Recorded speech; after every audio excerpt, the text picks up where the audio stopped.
ಅಲ್ಪಸಂಖ್ಯಾತರಿಗೆ 1,000 ಕೋಟಿ ಬಗ್ಗೆ ಟೀಕೆ. ಮೊಸರಲ್ಲಿ ಕಲ್ಲು ಹುಡುಕುತ್ತಿದ್ದಾರಾ ಬಿಜೆಪಿಗರು? ರಾಜಕಾರಣಕ್ಕಾಗಿ ಕುಂಕುಮಾತ್ಯಕ್ಕೆ.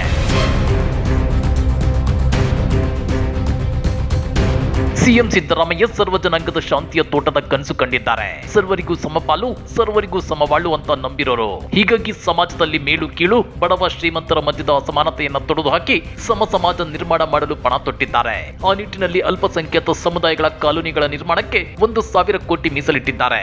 ಇದಕ್ಕೆ ರೊಚ್ಚಿಗೆದ್ದಿರೋ ಬಿಜೆಪಿ ನಾಯಕರು, ಅದರಲ್ಲೂ ಆರ್ ಅಶೋಕ್, ನಳಿನ್ ಕುಮಾರ್ ಕಟೀಲ್ ಮತ್ತು ಯತ್ನಾಳ್ ಸಿಎಂ ಸಿದ್ದರಾಮಯ್ಯನವರ ಈ ನಡೆಯ ಬಗ್ಗೆ ಟೀಕಿಸುತ್ತಿದ್ದಾರೆ. ಹಾಗಾದ್ರೆ ಬಿಜೆಪಿಯವರ ಪ್ರಕಾರ ಅಲ್ಪಸಂಖ್ಯಾತರಿಗೆ ₹1 ಬಿಡುಗಡೆ ಮಾಡಬಾರ್ದ? ಮೋದಿ ಹೇಳೋ ಸಬ್ಕಾ ಸಾಥ್ ಸಬ್ಕಾ ವಿಕಾಸ್ ಬರೀ ಬೊಗಳೆನಾ? ಅಷ್ಟಕ್ಕೂ ಏನಿದು ಲಾಜಿಕ್ ಅಂದ್ರ ಅದನ್ನ ಡೀಟೇಲ್ ಆಗಿ ತೋರಿಸ್ತೀವಿ. ಆದ್ರೆ ಅದಕ್ಕಿಂತ ಮೊದಲು ಹಲೋ ಕನ್ನಡ ಯೂಟ್ಯೂಬ್ ಚಾನಲ್ ಅನ್ನ ಸಬ್ಸ್ಕ್ರೈಬ್ ಮಾಡ್ಕೊಳ್ಳಿ. ಹಾಗೇನೇ ಪಕ್ಕದಲ್ಲಿರೋ ಬೆಲ್ ಬಟನ್ ಅನ್ನು ಪ್ರೆಸ್ ಮಾಡಿ. ಭಾರತ ವಿವಿಧತೆಯಲ್ಲಿ ಏಕತೆಯನ್ನ ಕಂಡ ದೇಶ, ಸರ್ವ ಜನಾಂಗದ ಶಾಂತಿಯ ತೋಟ. ಇಲ್ಲಿ ಸರ್ವ ಧರ್ಮಗಳನ್ನ ಸಮಾನತೆಯಿಂದ ಕಾಣಲಾಗುತ್ತಿದೆ. ವಿವಿಧ ಜಾತಿ, ಸಂಸ್ಕೃತಿ, ಆಚರಣೆಗಳು ಇದ್ರೂ ನಾವೆಲ್ಲ ಒಂದು, ನಾವೆಲ್ಲ ಭಾರತೀಯರು ಅನ್ನೋ ಒಗ್ಗಟ್ಟಿನ ಮಂತ್ರ ಮೊಳಗುತ್ತಿದೆ. ಆದ್ರೆ ಬರೀ ಹಿಂದುತ್ವವನ್ನೇ ರಾಜಕೀಯ ಬಂಡವಾಳ ಮಾಡಿಕೊಂಡಿರೋ ಬಿಜೆಪಿ ನಾಯಕರು ಪ್ರತಿ ಸಣ್ಣ ವಿಚಾರದಲ್ಲೂ ಕೋಮು ಕಲಹ ಸೃಷ್ಟಿಯಾಗುವ ರೀತಿಯ ಹೇಳಿಕೆಗಳನ್ನ ಕೊಡ್ತಿದ್ದಾರೆ. ನಿಮ್ಗೆ ಗೊತ್ತಿರಲಿ, ಇತ್ತೀಚೆಗೆ ಸಿಎಂ ಸಿದ್ದರಾಮಯ್ಯ ಅಲ್ಪಸಂಖ್ಯಾತರು ಹೆಚ್ಚಾಗಿ ನೆಲೆಸಿರೋ ಕಾಲೋನಿಗಳ ಅಭಿವೃದ್ಧಿಗೆ ₹1,000 ಕೋಟಿ ಕ್ರಿಯಾ ಯೋಜನೆ ರೂಪಿಸಲು ಸೂಚಿಸಿದ್ರು. ಈ ಬಗ್ಗೆ ಟೀಕಿಸಿ ಬೇಳೆ ಬೇಯಿಸಿಕೊಳ್ಳಲು ಮುಂದಾಗಿರೋ ಬಿಜೆಪಿ ನಾಯಕರು ಇಲ್ಲೂ ಧಾರ್ಮಿಕ ಸಂಘರ್ಷವನ್ನ ಹುಟ್ಟುಹಾಕಲು ಯತ್ನಿಸುತ್ತಿರೋದು ಮೇಲ್ನೋಟಕ್ಕೆ ಕಂಡು ಬರ್ತಿದೆ. ಈ ಬಗ್ಗೆ ಟ್ವೀಟ್ ಮಾಡಿರೋ ವಿಜಯಪುರ ಶಾಸಕ ಬಸನಗೌಡ ಪಾಟೀಲ್ ಯತ್ನಾಳ್, ಸಿದ್ದರಾಮಯ್ಯನವರೇ, ಸರ್ವರಿಗೂ ಸಮಬಾಳು, ಸರ್ವರಿಗೂ ಸಮಪಾಲು ಎಂಬ ಘೋಷವಾಕ್ಯಗಳು ನಿಮ್ಮ ಚುನಾವಣಾ ಪ್ರಚಾರಕ್ಕೆ, ಭಾಷಣಗಳಿಗೆ ಸೀಮಿತವಾಯಿತು ಅಷ್ಟೇ. ಅಲ್ಪಸಂಖ್ಯಾತರಷ್ಟೇ ಈ ರಾಜ್ಯದ ಪ್ರಜೆಗಳೇ. ಇದೇನಾ ನೀವು ನಂಬಿರೋ ಜಾತ್ಯತೀತ ಸಿದ್ಧಾಂತ? ಇದೇನಾ ನಿಮ್ಮ ಸರ್ಕಾರದ ಸಮಾನತೆ? ಬೇರೆ ಜಾತಿಯ ಪ್ರತಿಭಾನ್ವಿತ ಮಕ್ಕಳು, ವಿದ್ಯಾರ್ಥಿಗಳು ಏನ್ ಮಾಡ್ಬೇಕು ಅಂತೇಳಿ ಯತ್ನಾಳ್ ಪ್ರಶ್ನೆ ಮಾಡಿದ್ದಾರೆ. ಇದೇ ರೀತಿ ವಿಪಕ್ಷ ನಾಯಕ ಆರ್ ಅಶೋಕ್ ಅವರು ಕೂಡ ಆಕ್ರೋಶ ಹೊರಹಾಕಿದ್ದು, ಬರದಿಂದ ಹೈರಾಣಾಗಿರೋ ರೈತರಿಗೆ ₹2,000 ಪರಿಹಾರ ಕೊಡಲು ಮೀನಾಮೇಷ ಎಣಿಸುತ್ತಿರೋ ಕಾಂಗ್ರೆಸ್ ಸರ್ಕಾರ ಅಲ್ಪಸಂಖ್ಯಾತರ ತುಷ್ಟೀಕರಣಕ್ಕೆ ₹1,000 ಕೋಟಿ ನೀಡಲು ಹೊರಟಿದೆ ಅಂತ ಹೇಳಿದ್ದಾರೆ.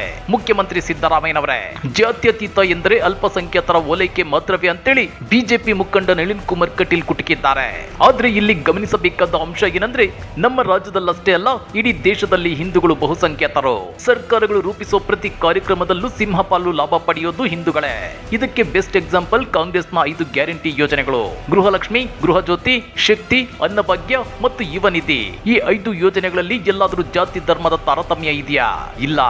ಇನ್ನ ರಾಜ್ಯದಲ್ಲಿ 80% ಇರೋ ಹಿಂದೂಗಳು ಇವುಗಳ ಫಲಾನುಭವಿಗಳಲ್ಲವೇ? ಅದೇ ರೀತಿ ಸಮಾಜದಲ್ಲಿ ಮೇಲು ಕೀಳು, ಬಡವ ಶ್ರೀಮಂತ ಅನ್ನೋ ವರ್ಗಗಳಿವೆ. ಆರ್ಥಿಕ, ಸಾಮಾಜಿಕ, ಶೈಕ್ಷಣಿಕವಾಗಿ ಹಿಂದುಳಿದ ಸಮಾಜಗಳನ್ನ ಮೇಲಕ್ಕೆ ತರಬೇಕು ಅಂದ್ರೆ ಮೀಸಲಾತಿ, ವಿಶೇಷ ಅನುದಾನಗಳನ್ನ ಸರ್ಕಾರ ಬಿಡುಗಡೆ ಮಾಡಲೇಬೇಕು. ಈಗ ಸಿದ್ದರಾಮಯ್ಯ ಮಾಡ್ತಿರೋದು ಅದನ್ನೇ. ಇನ್ನು ಸಿಂಪಲ್ ಆಗಿ ಹೇಳಬೇಕು ಅಂದ್ರೆ, ಒಂದು ಮನೆಯಲ್ಲಿ 2 ಮಕ್ಕಳಿವೆ.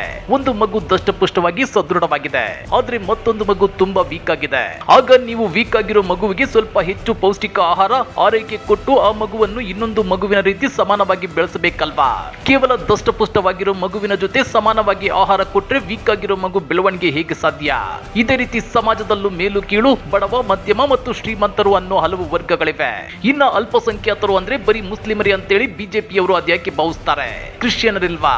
ಜೈನ, ಬೌದ್ಧ ಸೇರಿದಂತೆ ಹಲವು ಧರ್ಮದವರಿಲ್ವಾ?